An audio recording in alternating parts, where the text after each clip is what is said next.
She darkened to the ominous descent, unwilling, and her once so human waves sent forth a cry not meant for living ears.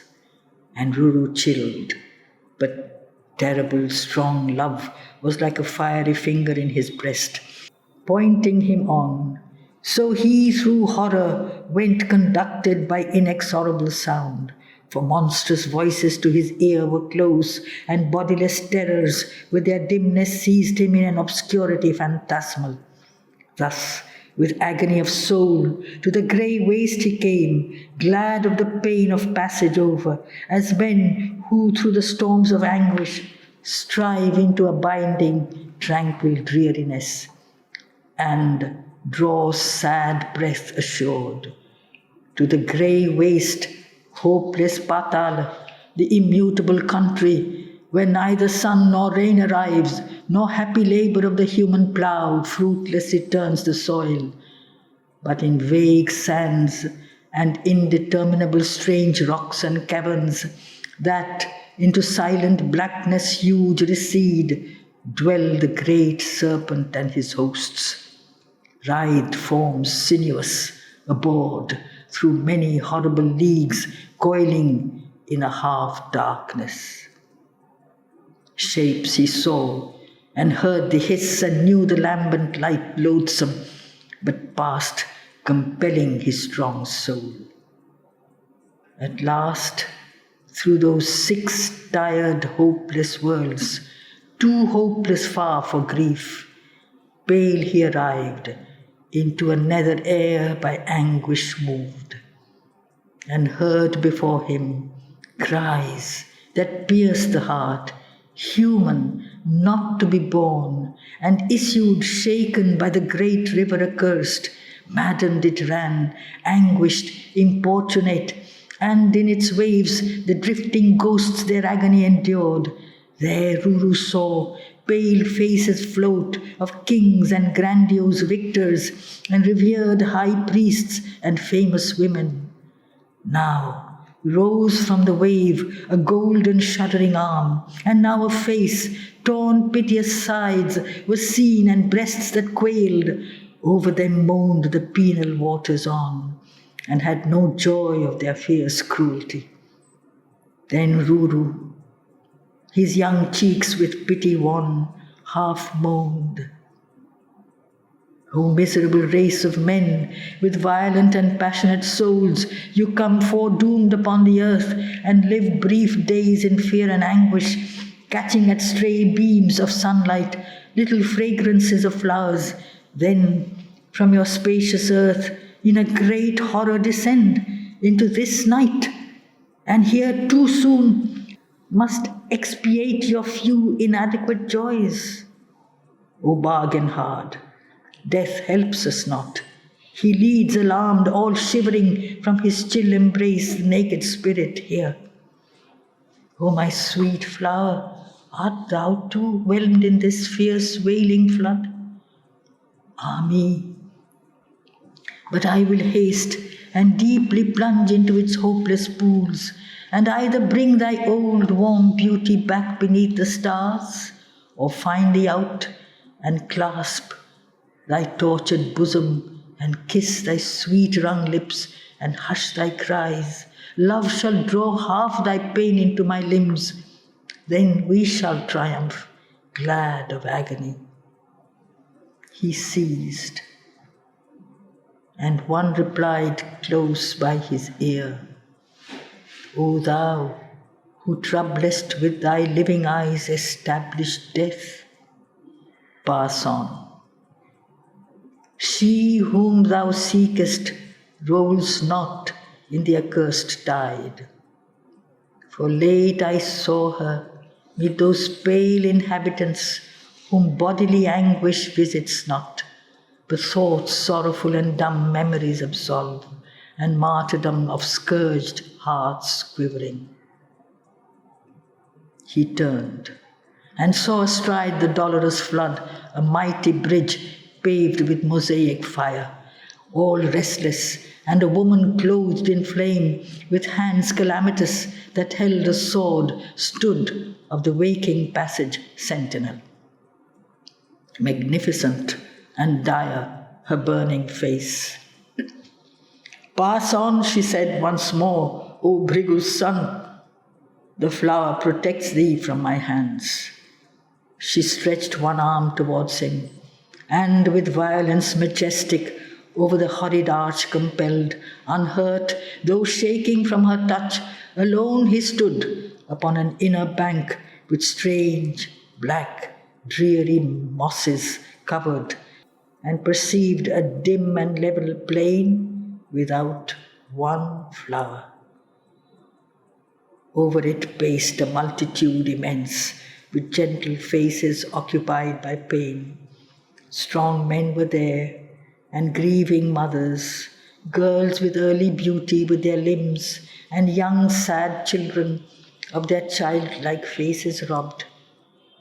Naked they paced, with falling hair, and gaze drooping upon their bosom, weak as flowers that die for want of rain, unmurmuring. Always a silence was upon the place. But Ruru came upon them. Suddenly, one felt him there and looked, and as a wind moves over a still field of patient corn, and the ears stir and shudder and look up and bend innumerably flowing, so all those dumb spirits stirred, and through them passed one shuddering motion of raised faces. Then they streamed towards him without sound, and caught with desperate hands his robe, or touched his hair, or strove to feel upon them living breath. Pale girls and quiet children came and knelt, and with large sorrowful eyes into his looked. Yet with their silent passion the cold hush moved not. But Ruru's human heart half burst with burden of so many sorrows. Tears welled from him. He with anguish understood that terrible and wordless sympathy of dead souls for the living. Then he turned his eyes and scanned their lovely faces strange for that one face, and found it not. He paled and spoke vain words into the listless air. O spirits once joyous, miserable race, happier if the old gladness were forgot. My soul yearns with your sorrow. Yet reveal if dwell my love in your sad nation lost. Well may you know her, O one beautiful spirits, but she most beautiful of all that died, by sweetness recognizable. Her name the sunshine knew. Speaking, his tears made way, a vague and empty mourning in their eyes. He murmured low, "Ah, folly! Were she here, would she not first have felt me? First have raised her lids and run to me, leaned back her face of silent sorrow on my breast, and looked with the old altered eyes into my own, and striven to make my anguish understand.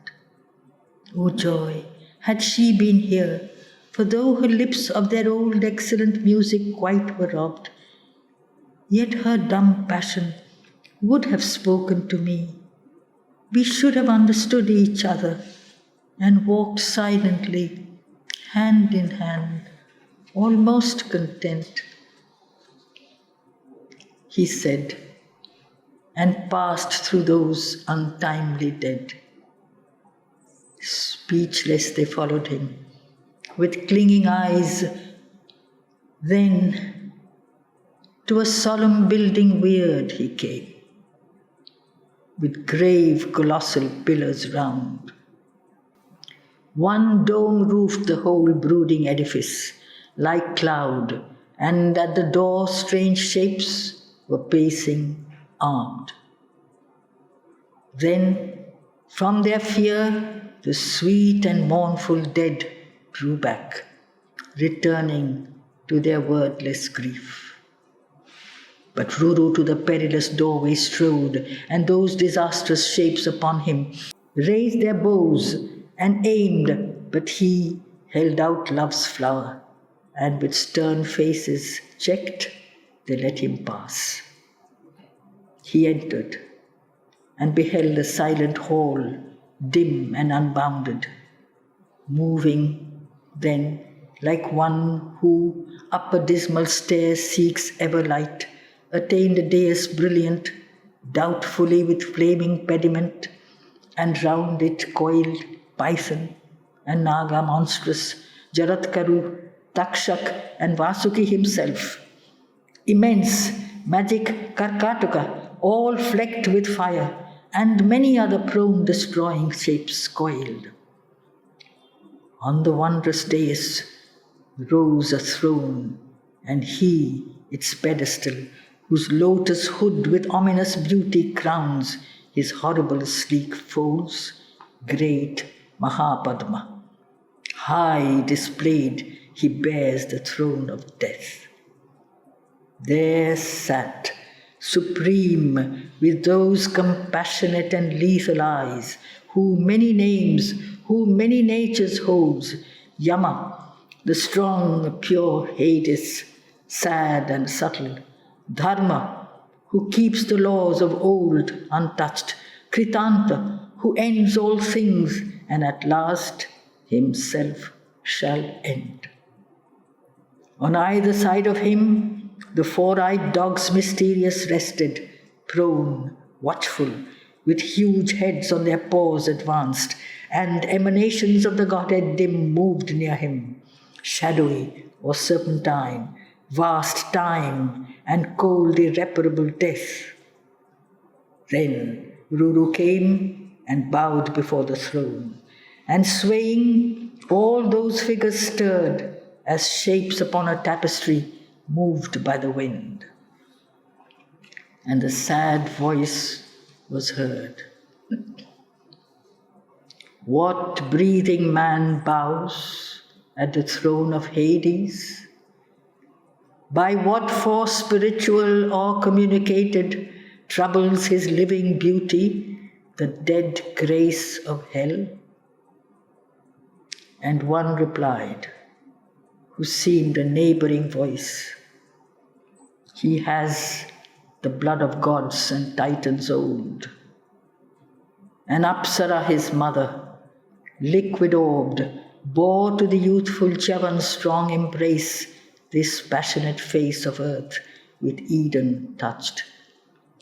Chavan was Brigu's child, Puloma bore, the Titaness. Brigu, great Brahma's son. Love gave the flower that helps by anguish. Therefore he chilled not with the breath of Hades, nor the cry of the infernal stream made stone. But at the name of love, all hell was moved. Death's throne half faded into twilight.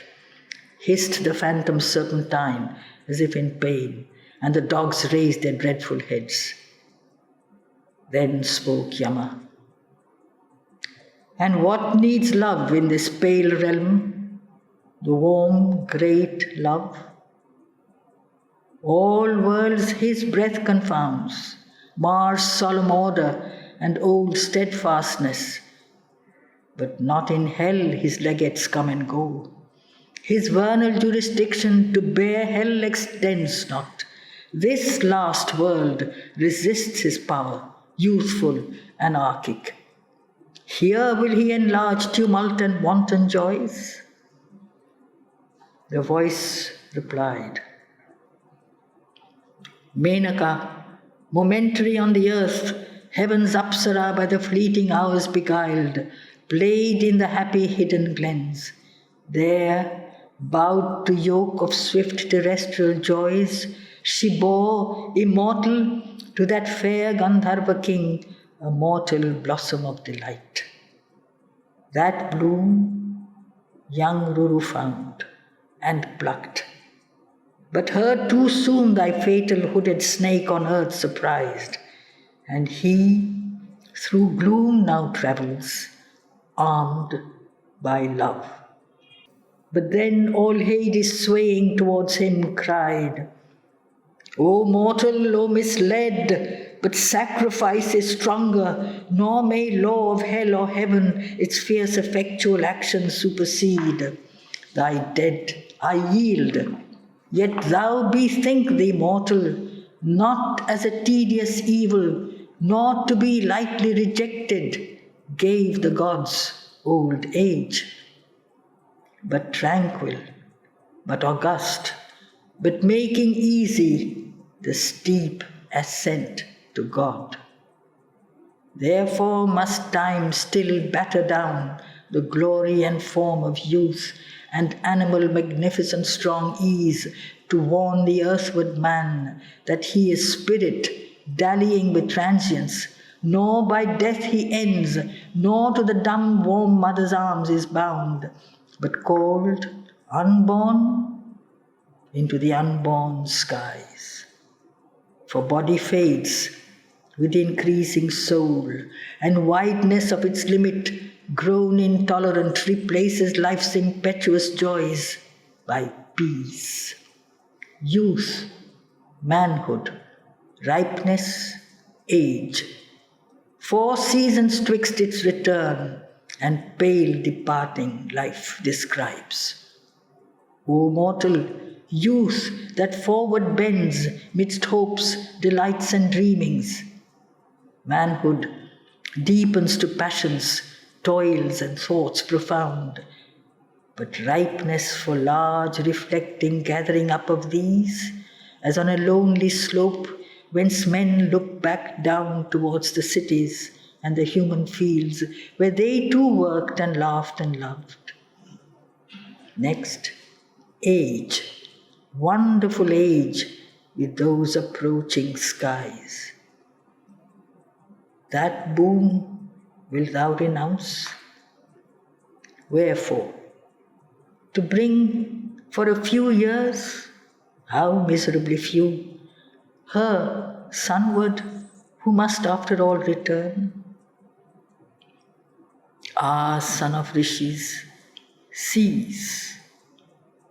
Lo, I remit help's grasp, not oft relinquished, and send back thy beautiful life unborrowed to the stars. O thou must render to the immutable total all thy fruit-bearing years, then she re-blossoms. But the shadow antagonist, let him be shown the glory he would renounce. And over the flaming pediment there moved as on a frieze a march of sculptures, carved by Phidias for the virgin strong and pure, most perfect ones of all things seen on earth or heaven, in Athens, on the Acropolis, but now dismembered, now disrupt. Or, as in Buddhist cavern or Orishan temple, large aspirations architectural, warrior and dancing girl, adept and king, and conquering pomps and daily peaceful groups dream delicately on, softening with beauty, great Bhuvaneshwar, the Almighty's house, with sculptural suggestions so well limned, scenes future on a pediment of fire. There Ruru saw himself, divine with age, a rishi to whom infinity is close, rejoicing in some green, song-haunted glade or boundless mountain top, where most we feel whiteness, not by small happy things disturbed around him, as around an ancient tree, its seedlings, forms august or flame like rose. They grew beneath his hands and were his work. Great kings were there, whom time remembers, fertile deep minds and poets with their chanting lips, whose words were seed of vast philosophies. These worshipped. Above this earth's half day, he saw amazed the dawn of that mysterious face, and all the universe in beauty merge. Mad the boy thrilled upwards, then spent, ebbed back. Over his mind as birds across the sky sweep and are gone, the vision of those fields and drooping faces came. Almost he heard the burdened river with human anguish wail. Then, with a sudden fury gathering his soul, he hurled out of it half its life and fell like lightning prone. Triumphant rose the shadow chill and deepened giant night. Only the dais flickered in the gloom, and those snake eyes of cruel fire subdued. But suddenly, a bloom, a fragrance, hell shuddered with a bliss. Resentful, overborne, the world besetting terror faded back like one grown weak by desperate victory. And a voice cried in Ruru's tired soul, "Arise, the strife is over. Easy now the horror that thou hast to face, the burden now shared." And with a sudden burst like spring, life woke in the strong lover overtired. He rose and left dim death. 12 times he crossed Boitorini, the river dolorous. 12 times resisted hell and hurried down into the ominous pit where plunges black the vast stream thundering. Saw, led puissantly from night to unimaginable night, as men oppressed in dreams who cannot wake but measure penal visions, punishments whose sight pollutes, unheard of tortures, pangs monstrous, intolerable mute agonies, twisted, unmoving attitudes of pain like thoughts inhuman in statuary. A fierce and iron voicelessness had grasped those worlds. No horror of cries expressed their endless woe, no saving struggle, no breathings of the soul, and in the last hell, irremediable, where Ganges clots into that fatal pool, appalled, he saw her.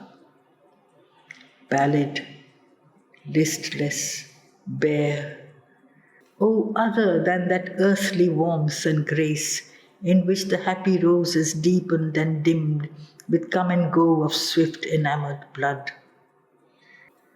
Dumb drooped she. Round her shapes of anger armed stood dark like thunderclouds. But Ruru sprang upon them, burning with the admitted God.